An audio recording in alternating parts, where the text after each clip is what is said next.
The sky above was nearly indigo, the air so clean and healthful that Redfern's skin tingled with the freshness. The terrain around him wild and alive, thickly choked with a plethora of alpine woods, flowering plants and tall grasses, a symphony of sweet colors and smells that possessed a magic if only from a physical sense. Yet Mount Rebirth was home to a place saturated with raw magica as well, the very stuff of life so rich and concentrated that the entire ecosystem atop the extinct volcano seemed nearly conscious of itself. Each living creature, each blade of grass, each petal and twig, even the rocks and soil, all seemed to be but extremities of one larger whole, and most pilgrims to this sacred mountain could not help but feel emotionally touched by the consciousness and serene inner beauty of the area.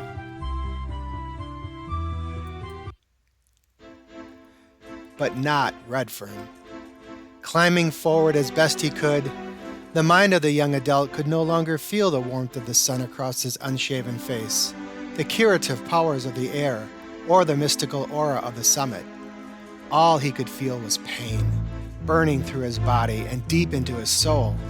And now the assumption that he was climbing to his death wasn't so terrible anymore, especially since the eternal rest he was sure to find would be so much more preferable to the continued miserable existence alongside his corrupt father. Slipping off a larger stone embedded in the soft, ashy earth of the volcanic slope, Redfern felt his left ankle turn, but the sharp pain was immediately absorbed within the fire of his being and ignored, the young man having endured far more suffering in the recent past to even notice.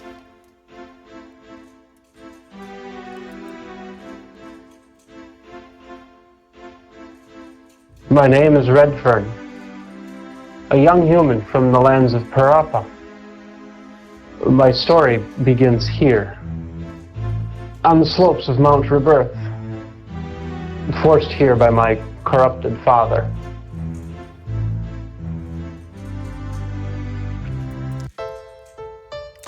Indeed, though only 25 years of age, Redfern's brow was already a permanent frown, a betrayal of combined frustration and depression, and the associated wrinkles caused Redfern to appear older than his true biological age. The young man's hair was thick and black, knotted and dirty from perpetual inattention, and his muscular body had been developed from a dreary childhood of hard work and abuse.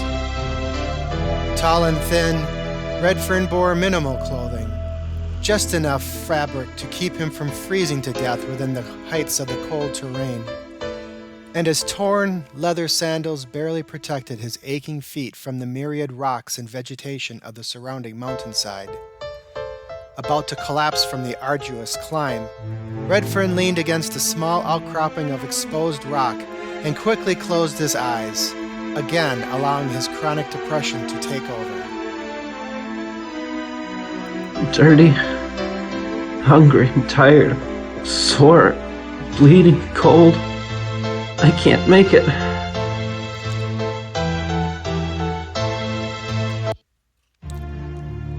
Quite accustomed to mistreatment but forced to endure even more abuse as of late, Redfern could feel himself becoming as insensitive to the world around him as the soil beneath his feet.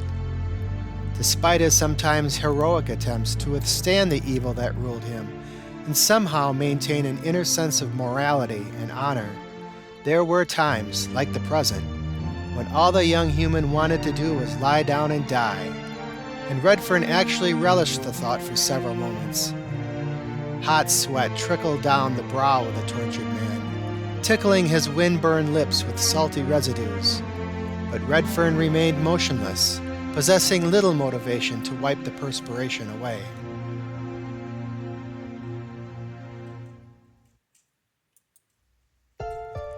"Get a move on, boy," bellowed the voice from behind, its very sound a mental conditioning that hurt Redfern as much as any physical blow.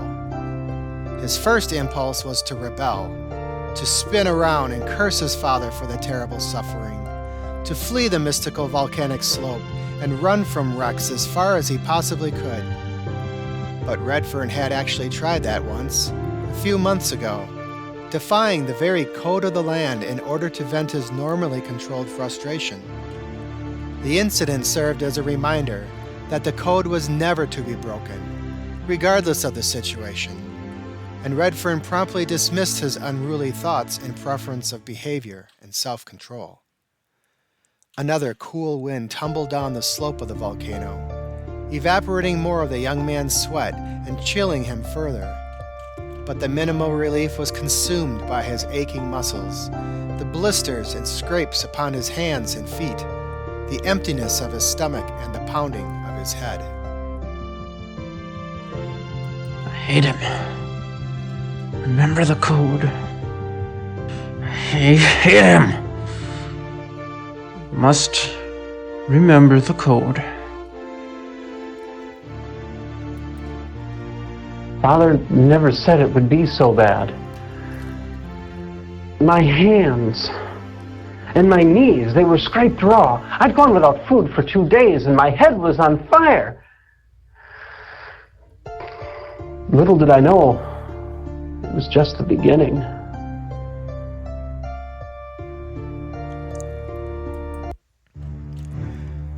Redfern traveled another 50 feet before even looking up again, the tortured hero feeling as though the climb had already lasted forever. But the rim of the volcano was still several hours away, so the exhausted young man turned back around to focus upon what he had already accomplished. The lush valley far below appeared tiny yet serene, a pleasing sight even for someone nearly incapable of experiencing such emotion. And Redfern took solace in the pride of at least having come so far. "Stop gawking and get a move on, boy," came the voice again, this time directly behind and just above Redfern. Rough and taunting, the voice of Rex was completely void of respect, as a captor would speak to a slave. Worse than that, the voice smelled of rotting flesh, another terrible attribute that Redfern had struggled to adapt to recently. The exhausted hero drew a slow breath before turning around to look at his father, utterly sickened by the sight. I tell you, Father's breath was worse than rotting flesh. The worst you'd ever smell. It made me sick to my stomach. I hated him, but I would have died for him. That's just the way it was.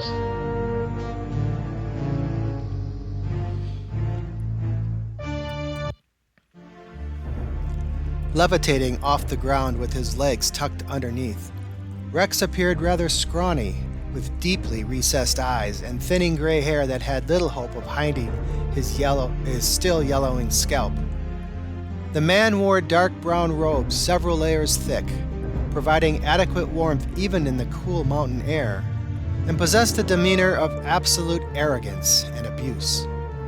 The small yellow triangles around the wrists of the man's cloak were what bothered Redfern the most, however, symbols of the wicked city-state of Chigoria. Rex had become an ultimate, and now wanted Redfern to join the roguish league of corrupt sorcerers as well. The triangles offended Redfern, shamed him as a son, and his stare betrayed enough of this internal hatred and disgust for the floating man above to notice. "What are you staring at?" Redfern's father quickly demanded, already knowing the answer to the obvious question. "You know," snapped the faithful son, nearly biting his tongue to hold back the suppressed anger and frustration.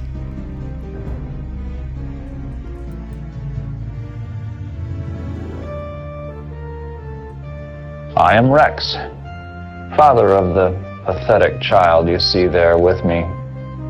A bitter disappointment, let me tell you, but I was determined to turn him into an ultimate like me, and together we would rule the world.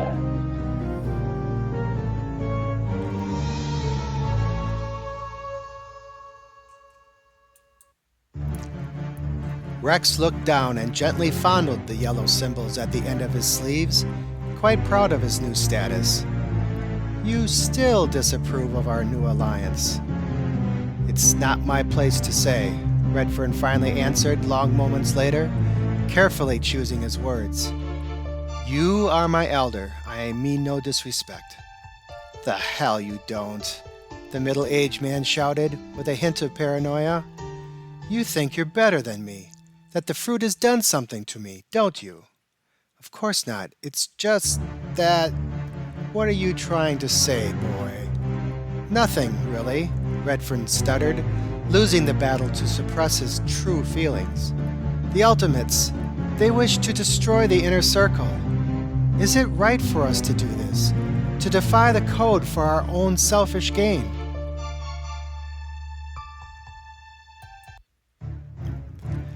The question drove at the very heart of the issue, as Redfern knew it would, infuriating Rex and causing him to drift toward his son in order to put the young man in his place. Everyone knows the precious Inner Circle has long since outlived its usefulness. We're headed again for another age of damnation, and the sooner we take care of ourselves, the better. But the Ultimates, Father, they're an affront to good people everywhere. They're why people believe all wizards are corrupt. Why can't we live by the code? That's half the problem, that damned code. The Ultimates will help destroy that cursed law. The code is what tells us right from wrong, Redfern began to lecture, his heart breaching the limits of perceived insolence. It's sustained 1,000 years of utopia. We can't just throw it away because times are tough. Father, you must denounce the Ultimates. There's still time. How dare you tell me what to do? Rex finally screamed, the two powerful wills clashing once again. Your mindless code also teaches respect for your elders, boy. Now, grovel before me and apologize. Realizing he had overstepped his boundaries, even though it was for honor and good, Redfern conceded defeat and slowly dropped to his knees in embarrassment and humility. I'm sorry for what I've done. Please find it in your wise heart to forgive me. The words were slow and monotone, having been uttered so many times now and so well beyond any real meaning. Yet Redfern's father consumed the words like water in a desert, intoxicating himself with his son's faithful obedience and continuing the illusion of his own perceived wisdom. Your presence dishonors me, boy, the arrogant man finally remarked. But we're here for a reason, so let's get on with it. That's right, boy. I'm in charge here. You'll do as I say for the rest of your miserable life.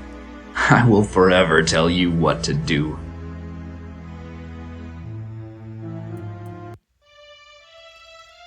The stench of the rancid fruit on his father's breath nearly turned Redfern's stomach, and the young hero again wished he had never heard of the illegal substance. Indeed, Redfern knew that it was actually the Nema fruit talking, the potent stuff having destroyed his father's conscience long ago, and leaving the would-be wizard without morals or mercy.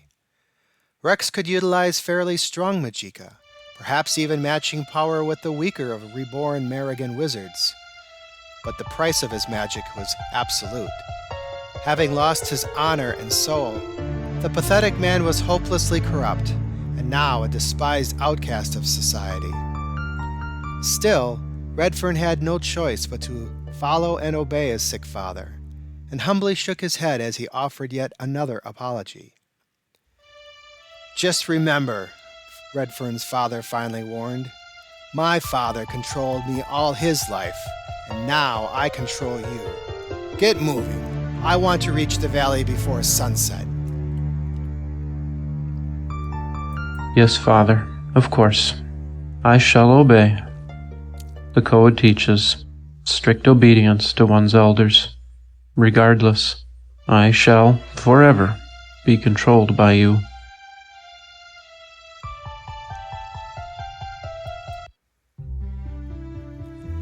Redfern nodded again and turned back around, the momentary rest nearly worth the embarrassment and mental abuse. The young hero glanced back up along the vegetation-choked slope, an even thicker wall of trees and dense shrubs marking the summit of the extinct volcano far below. The entrance to the Valley of Destiny nearly in sight, Redfern again pushed himself forward, trusting that the climb would end fairly soon. With his father continuing to levitate just behind, the strong young man was soon climbing at nearly his original pace, assisted by the unseen yet powerful Majika all around that partially renewed his vigor and left all of his physical extremities tingling.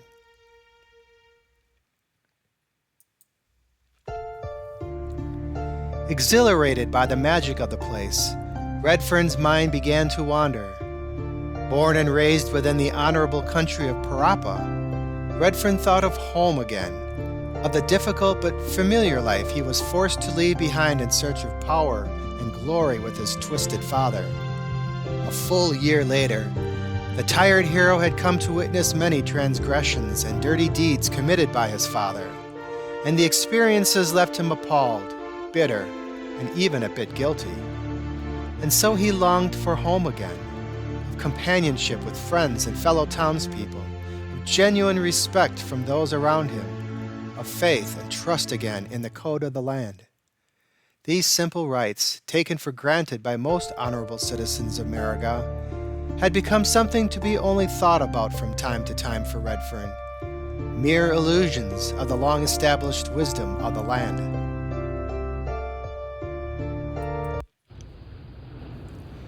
The remainder of the climb passed in silence, the pilgrims reaching the upper rim of the extinct volcano just before sunset, as Rex had wanted.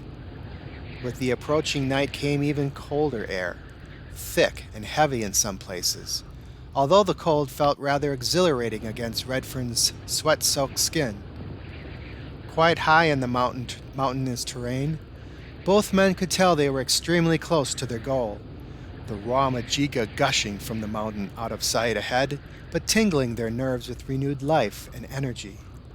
Indeed, the surrounding biome, normally reduced to lichens and tiny patches of vegetation at such a high elevation, was now a thriving ecosystem, saturated and sustained by the living Majika that spewed forth from within the ancient volcano beyond.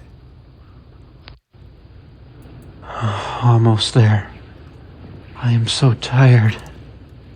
But the Majika, flowing all about us, so pure.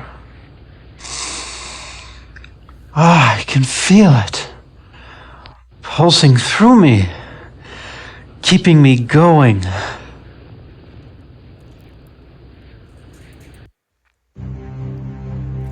Is that the entrance? Redfern finally asked, breaking the silence and pointing ahead. There, still quite a distance away, stood an incredibly dense wall of wide trees and thick vegetation, a structure of living plant tissue so immense that it effectively blocked access to the volcano rim beyond. However, a temple of stone penetrated the magical growth, entwined within the thick vines and dendrology of the mystical location, offering hope of access to the ancient place beyond. Stone pillars marked the entrance of the temple, smoothly carved and appearing to be in perfect condition, a sharp but pleasing contrast to the greens and browns of the surrounding vegetation. Redfern stared ahead for several long moments, relishing the accomplishment of having reached the enchanting location, and even looking forward to an exploration of the sacred place.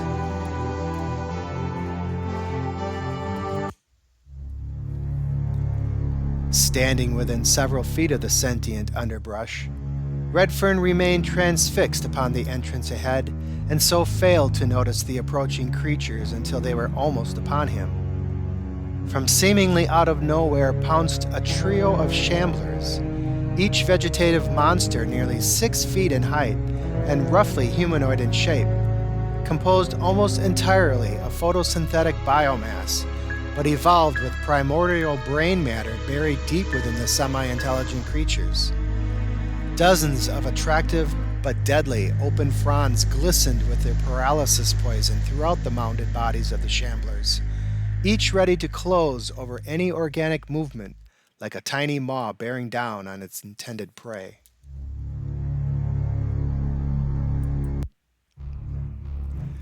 Aware of the sudden danger, Redfern instinctively stiffened as the exotic creatures reached him, having detected movement within their immediate habitat.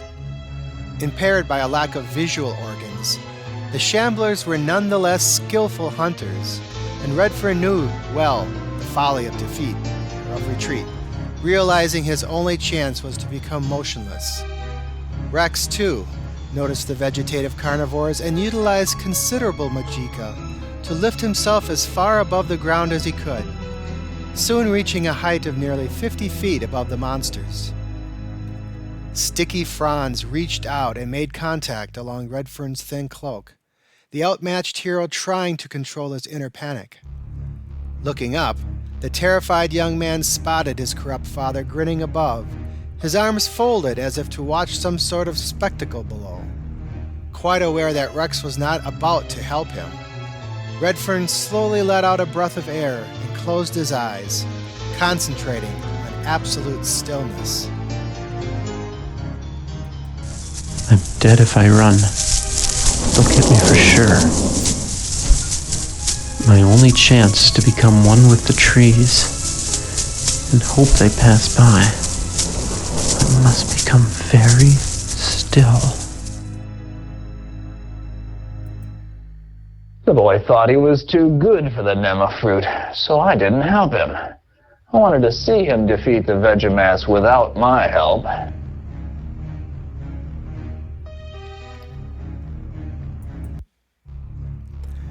Several more frond-infested appendages probed Redfern, all three creatures apparently not sure of the true character of their intended prey. A poisonous frond then found Redfern's left hand, the corrosive fluid secreted by one of the many appendages burning only a minute area of flesh, but causing excruciating pain. The desperate man threw off the woody appendages and jumped away, quickly retrieving his hidden obsidian dagger from its scabbard about his waist. With lightning speed, Redfern drove the 6-inch sliver of glassy rock deep into the nearest shambler, skewering its fleshy brain and instantly slaying the creature. The heroic thrust caused his hand to make contact with several additional fronds, however, causing further burns and forcing Redfern to leave the dagger stuck within the destroyed shambler. Part of the code teaches us respect for life, all life, regardless of strength or intellect. When life must be taken, those of honor always and immediately apologize to the slain.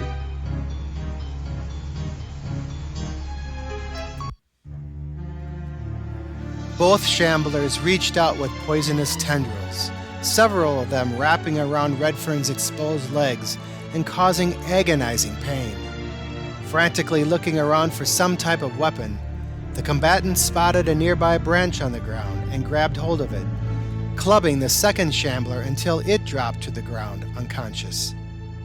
Quickly succumbing to the poison of the shamblers, however, Redfern fell to his knees, the world spinning around him as his own consciousness began to slip away. The third monster approached, all of its fronds now dealing small but deadly stings to the tortured hero. Teetering on unconsciousness, Redfern raised his head to watch the shambler about to engulf him, the young man completely defenseless.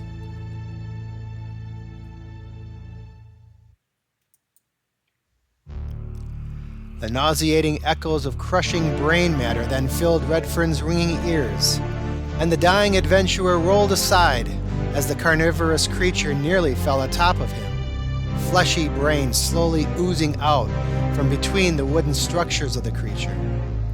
Saved by his father's evil magicka, Redfern pushed the many fronds off his partially burned body and summoned his remaining strength to roll on his back, surprised to still be alive. Several long minutes passed as Redfern's decimated body struggled for life, the virulent poison induced during the fight still trying to destroy him from within. Passing in and out of consciousness, The bewildered and suffering young man watched as his father maneuvered directly before him, appearing as some cursed demon from the sky. "I can end all your suffering right here and now," Rex smoothly stated as he floated to within inches of Redfern. "The Ultimates gave us plenty of fruit. Why don't you use some?"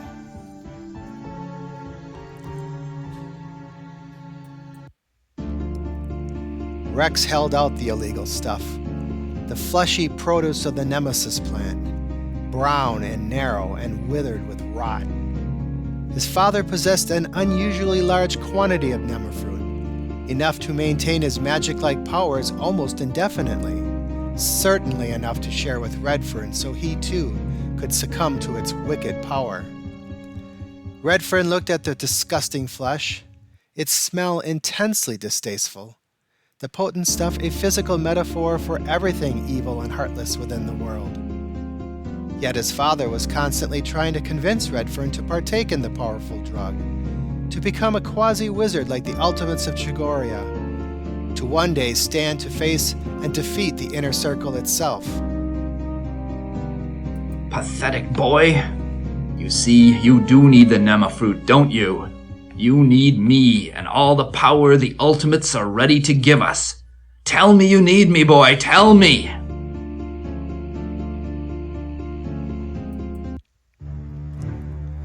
But the price of easy magic was far too high for Redfern to pay, even in his desperate physical state, and he slowly turned his head and closed his eyes. "I'll try the rebirth," Redfern winced. "I want nothing to do with that terrible stuff." Again, Rex grew angry and immediately pulled back the evil offering, thrusting the substance back into an inner pocket of his stinking robes. "I don't know why I even waste my time on you," retorted the twisted man.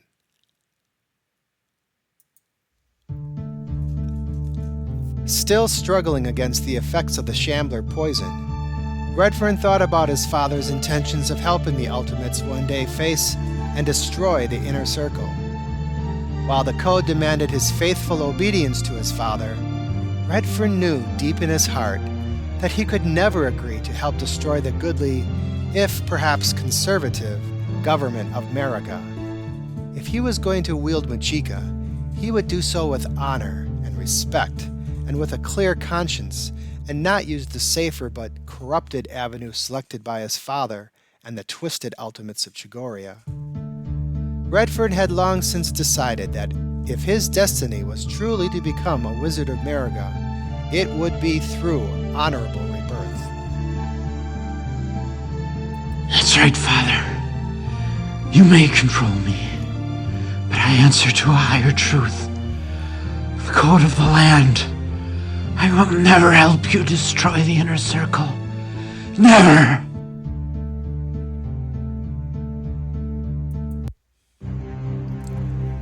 His body nearly wrecked from the lethal encounter. The toxic fluid induced during the fight would normally have killed Redfern, if not for the unseen but powerful flood of Majika pouring out of the temple beyond. Not only had the living energy saved him, it had aided his exhausted body in neutralizing the poison as well, delivering him from death's door. Soon the excruciating pain of the poison subsided, and Redfern lifted his head and began to look around. "Just remember, boy, that it was my Majika that saved you again," Rex finally ridiculed, hovering in the air just above his nearly slain son.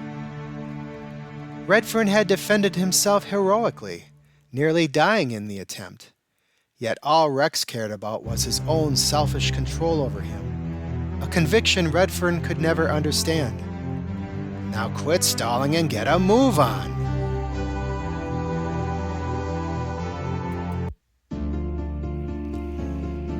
Redfern drew a deep breath and turned for the mystical stone temple beyond, his father continuing to levitate above the ground a few feet away.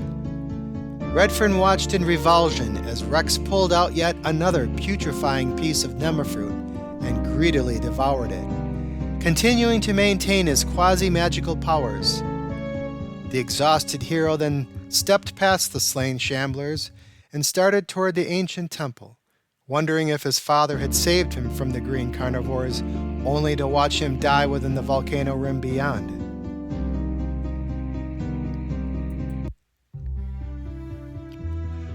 Despite his wounds and severe fatigue, Redfern quickly led his father to the stone temple, climbing vegetation-choked white marble stairs in order to pass into the massive construction. Tall stone pillars, each carved to resemble some proud humanoid being, supported a ceiling nearly engulfed with the thick vines and nearly conscious vegetation of the surrounding biome. The construction itself was set along the immense wall of growth that marked the outer boundary of the volcanic rim beyond, and represented the only way through the otherwise impenetrable living wall. Redfern peered across the floor of the magical temple, the other end cloaked in darkness and no longer visible from the open entrance.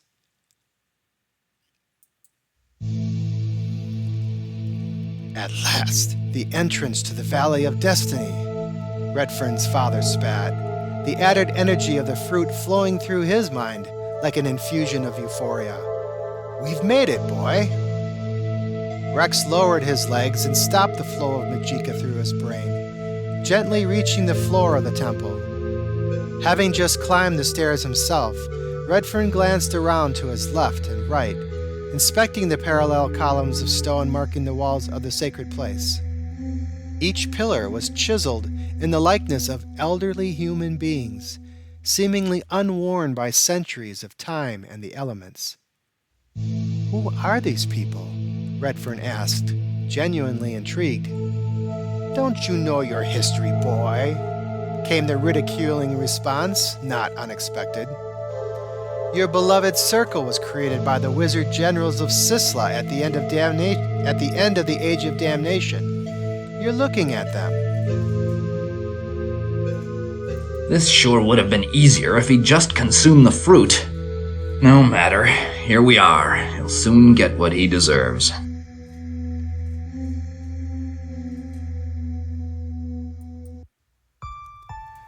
Redfern did know a shard of history about the place, where Sisla herself, through the help and sacrifice of the first known Merrigan spirit Visar, survived the ritual rebirth to become the world's first true wizard.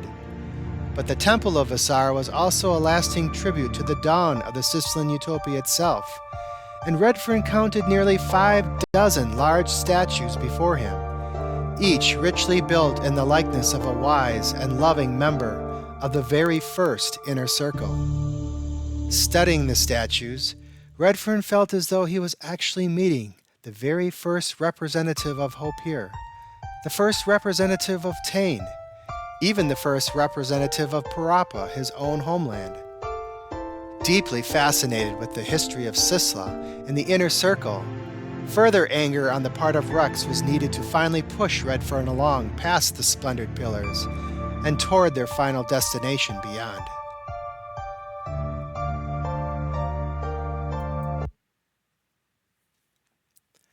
Partially through the darkening temple, Rex summoned a mere pinch of Majika and caused a small blue flame to spring into being just above and behind his head, the tiny but brilliant ball of fire illuminating the interior quite well.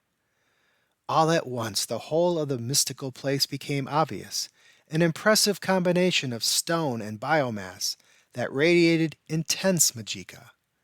The two pilgrims then gazed upon the far end of the temple, itself so choked with thick vegetation that the semi-conscious plant life made a strong and effective barrier. A single marble doorway stood within the center of the living wall, however, the presumed means of passage into the Valley of Destiny beyond.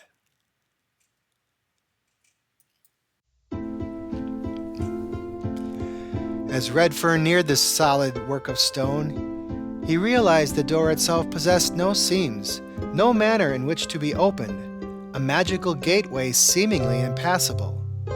Inspecting the massive doorway closer, all Redfern found was the imprint of a humanoid hand within the stone, as well as a thin slab of polished marble marking the upper edges of the gate bearing a mystical inscription, etched in the older language of the Sicilian era. The message read, "My first is a sigh, my second confining. My whole is what you seek to enter. My third and last is the heart of kings." The young hero read the message to himself several times, quickly realizing the purpose of the riddle, but quite dumbfounded to its answer. "How do we get through?" Redfern politely inquired. "You'll see."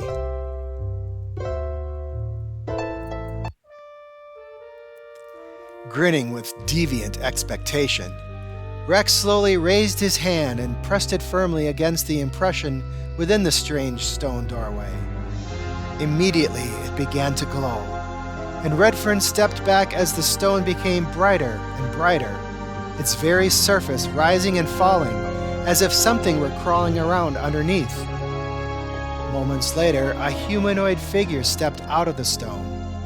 It was made of perfect white marble, but quite alive, towering 10 feet in height, but void of any facial features.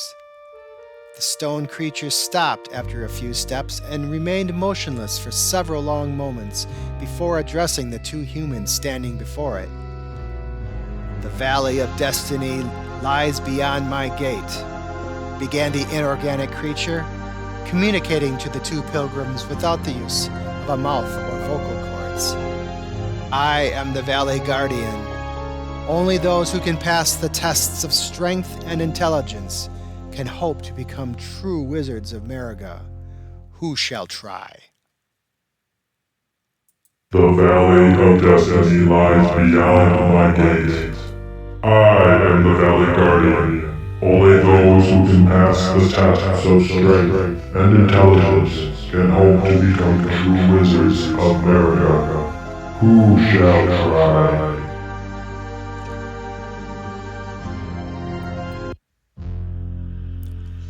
"My pitiful son Redfern has come to be reborn," cried Rex, enjoying the spectacle. Redfern's eyes widened, and he slowly shook his head, not prepared for the sudden conflict. The stone guardian turned in Redfern's direction and stepped forward, raising its right hand high into the air. A stone rod extended itself out from the creature's open palm, providing the animated statue with a fearsome weapon. Looking for help, Redfern turned to his father, but the elder man simply grinned and motioned for Redfern to somehow resolve the situation. What could I do against a man of stone? Something not alive to begin with. I thought I was doomed.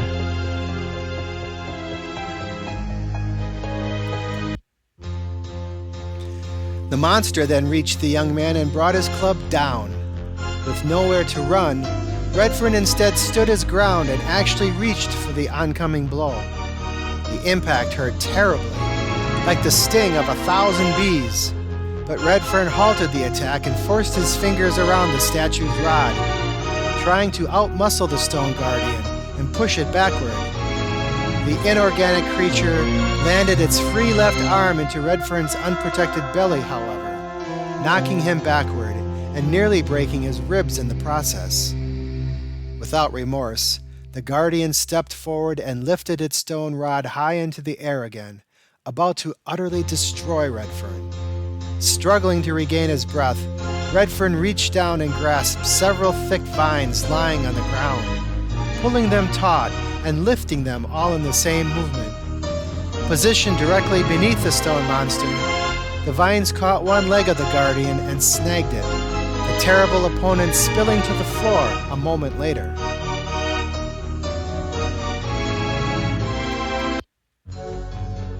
Acting quickly, Redfern leaped toward more hanging vegetation a short distance away and climbed as quickly as possible, nearly reaching the ceiling of the ancient temple as the guardian below picked itself up and looked around for him. Looping several nearby vines around his hands, Redfern leaped down and swung himself into the marble colossus, toppling the beast backward and causing the guardian to smash into pieces upon its impact with the floor. The attack stung like raw fire, nearly crushing the already bruised bones of Redfern's feet. But the Guardian had been broken into many pieces and appeared to be quite destroyed.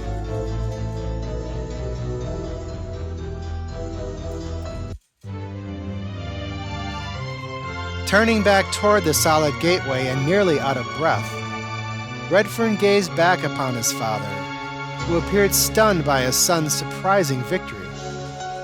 His heart and soul weighed down with even more physical pain now.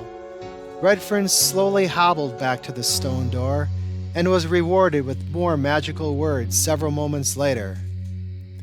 "You have championed over strength," began the same monotone voice, seemingly speaking from nowhere. "Now you must prove your intelligence to earn your right for rebirth. Speak the password to gain entrance." "Well, boy, perhaps you aren't utterly worthless after all," Redfern heard his father say as he reached for the magical door, the closest to a compliment he'd ever come.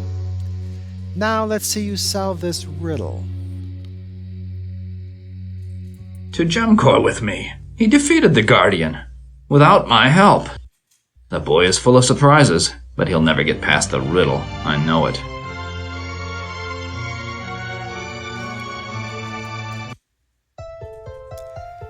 Redfern turned from his grinning father back to the message inscribed upon the upper surface of the door. Reading and rereading the message for several minutes, the would-be wizard soon realized a three-syllable word was his goal. The Heart of Kings was deduced rather easily, ing, but the first two clues proved more difficult. "Opening!" the young man finally blurted out. Immediately, sparks began to fly from the stone doorway, showers of light that seemed to burn some sort of image into the silver stone. Redfern's father turned away from the light, the corrupt man surprised by the revelation, and a faint smile crossed Redfern's lips as he recognized Rex had not truly known the answer to the riddle.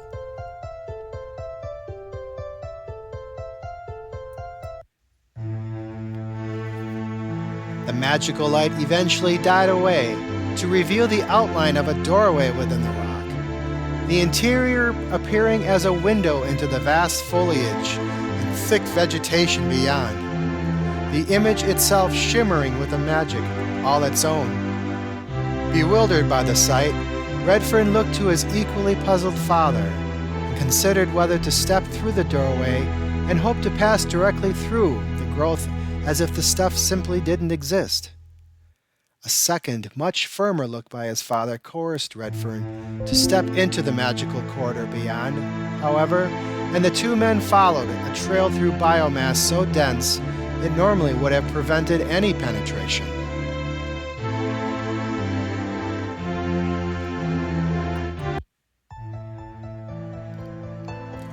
Stepping out of the wall of vegetation moments later, Redfern and his father emerged just inside the rim of the extinct volcano, reaching a stone stairway that descended before them. The rim itself, nearly a mile across, was dark and green with a thick wall of vegetation growing several dozen feet above the jagged ground. Thousands of branches, vines, and hardy plants reached out toward the center of the volcano, as if directly feeding from the place.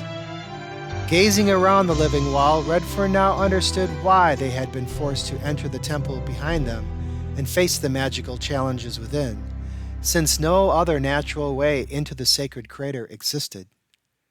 Taking a single step forward and away from the corridor through the living wall, both men felt the exit quickly close, stranding them within their final destination.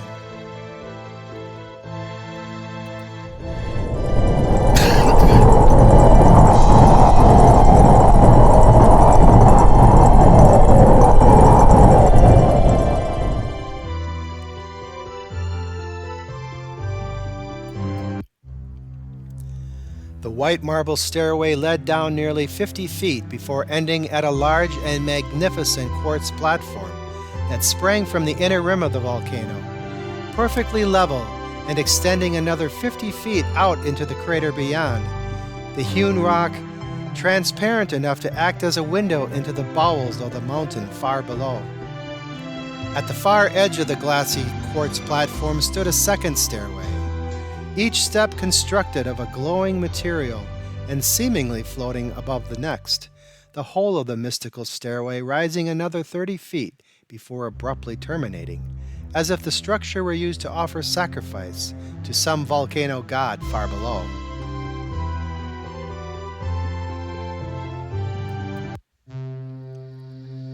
What transfixed Redfern's gaze and sent tingles throughout his being, however, was the massive vortex spiraling up from within the volcano, a torrid whirlwind which sparkled as it rose past the glowing stairway and into the evening sky.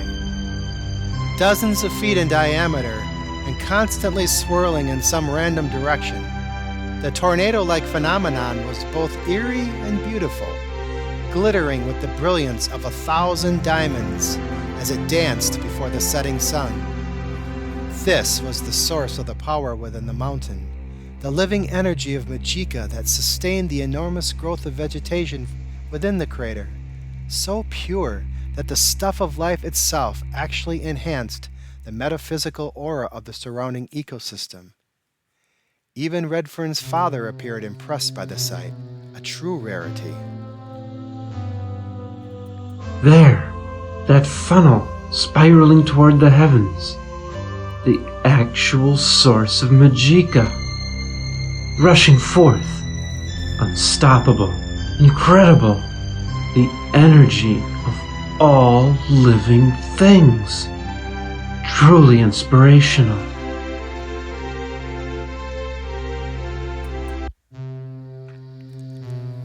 Examining the mist-enshrouded throat of the volcano through the quartz platform ahead, Redfern could now begin to understand and appreciate why so many had risked their very lives to visit this place. And for the first time, Redfern felt truly inspired, slowly reawakening long-dormant dreams of glory and temporarily forgetting about the hell the man next to him had put him through over the last 25 years. This was to be a new beginning, Redfern thought, a chance to prove to his father, to all of America, that he was destined to become something great, to become a powerful wizard of the world, perhaps even to one day be known as a genuine truistic and sit on the inner circle to help rule the Sicilian utopia. The spectacular sight before him became a spiritual experience, freeing him from the bonds that had trapped his soul. And Redfern realized that this day would totally change his life forever. "Father," said Redfern, still humbled by the sight before him, "you've brought me to a fantastic place." I'd made it to a place few had gone before. Now I would prove to Father who I really was. Prove to all of America my need to contribute, to help restore the Sicilian utopia. I would be reborn.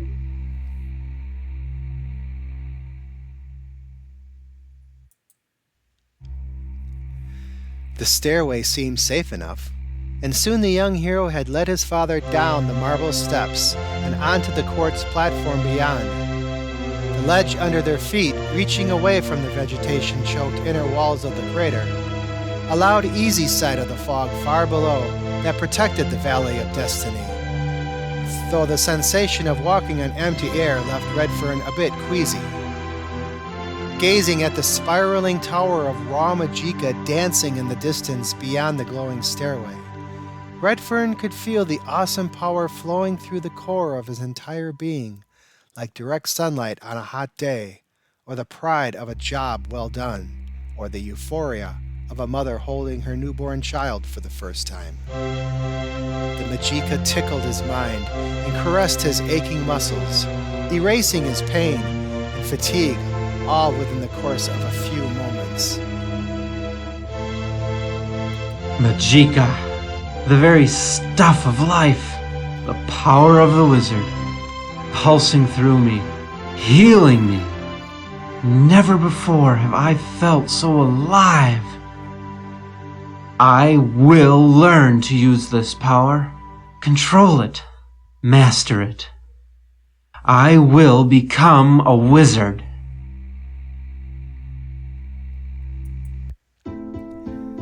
Now, if he could just survive the rebirth, Redfern thought, he would come to understand the tremendous energy before him, and with time, master it as well. For all the terrible things his father had done to him over the years, for all the suffering and pain, for all the dishonor and talk of destroying the inner circle, Redfern realized deep in his soul that his father's act of bringing him here, no matter how evil the intentions, would ultimately bring the young hero both honor and power, and so Redfern could not help but recognize the great favor his father had actually done for him. "All right, boy, it's time for your rebirth," Rex began, almost as if he now cared about his son. "If you succeed, we'll be just that more helpful to the Ultimates, and the entire world will one day belong to us. Now, let's get it over with."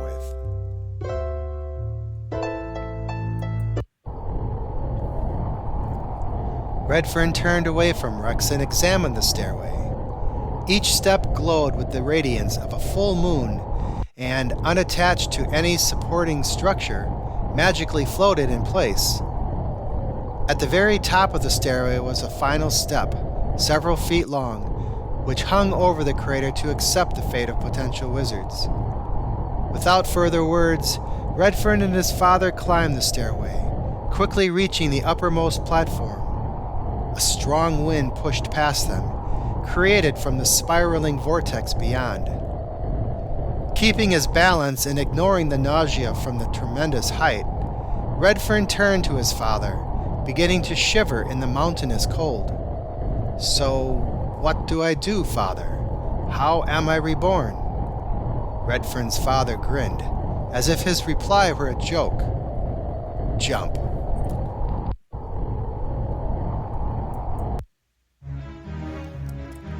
Redfern's heart skipped a beat, and the hero quickly rationalized that his father was only joking. "No, Father, please. How am I reborn?" "I've told you, boy. All you do is jump. If you're destined to become a wizard, you'll survive and be reborn. If not, well..." Redfern's father slapped his hands together quickly to emphasize the consequences of failure, terrifying the would-be wizard. Now Redfern realized why Rex had refused to explain the dangerous ritual until they arrived. What fool would leap to his death in the vain hope that somehow he'll be reborn and made a wizard? Frozen in his footsteps, Redfern felt his instincts for survival take sudden but total control. "I've changed my mind. I don't want rebirth."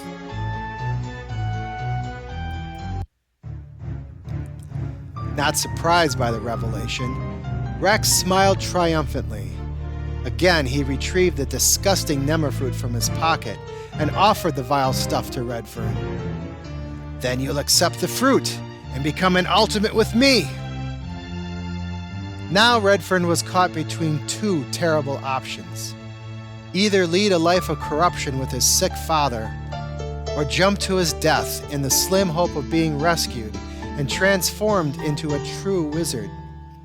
Both options were utterly intolerable to Redfern, yet the young hero knew he had only moments to decide. I hate you!" Redfern finally screamed, the agony of the decision breaching his innermost morals and causing him to slap the fruit out of his father's hand, dropping it into the fog far below. I knew the boy wouldn't do it. He simply lacked the faith. Now he had to accept the nemafruit, and together we would both be ultimates.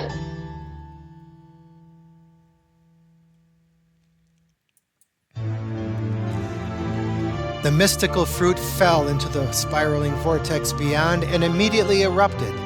spewing disintegrating magicka in all directions for several moments.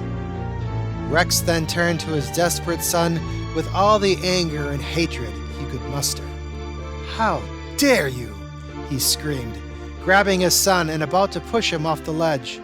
"How dare you ruin my supply of nemafruit! Now you've got no choice but to jump." "No, Father, I'm sorry. I wasn't thinking." "Of course not. You're not supposed to. Now fulfill your destiny and jump."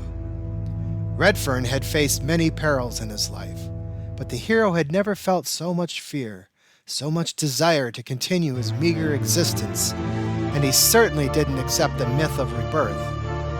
Caught between obedience to his father and the instinct for sheer survival, Redfern began to weep, his inner emotions flooding to the surface as he stood on the brink of his own oblivion.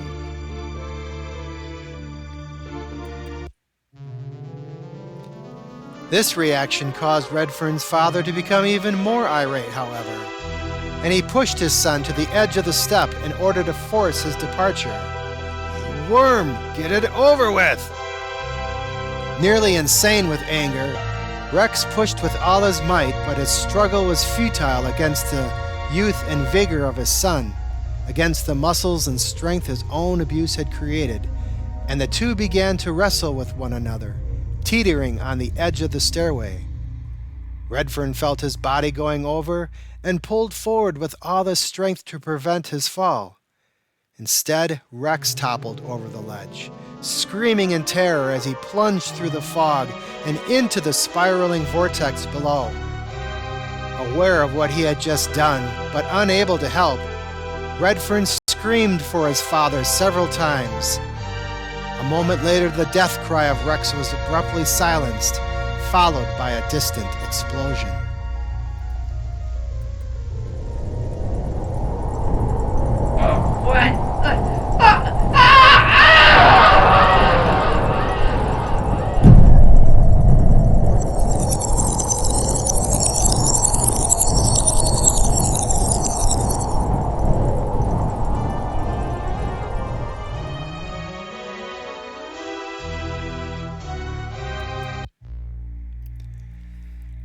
Still standing at the ledge of the stairway, Redfern watched in astonishment as beams of golden light came gushing upward from where his father had fallen. The magical energy just released intense enough to burn gaping holes in the fog as it lashed out in thousands of directions. Unable to avoid the blast, Redfern was inundated with the light and instantly felt raw magicka pass through his inner being, flooding his mind and cleansing his spirit. The energy continued for several long moments, irradiating the young man and causing the entire valley to shine with the very light of heaven itself. The warmth of the magicka felt wonderful to Redfern, almost sensual, and he gladly welcomed the energy into his tired and hurting body. The energy finally faded away, leaving Redfern alone atop the mystical stairway. The whirling vortex beyond continued to dance within the crater, undisturbed by the infusion of power from father to son, while the fog below quickly reabsorbed the holes left by the shafts of exploding energy. Father's body erupted with magicka and passed through me.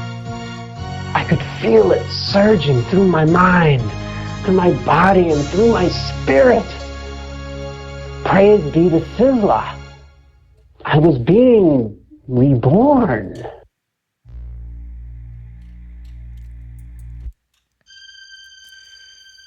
Redfern was alone now, for the first time in his entire life, and he wasn't immediately sure of what to do.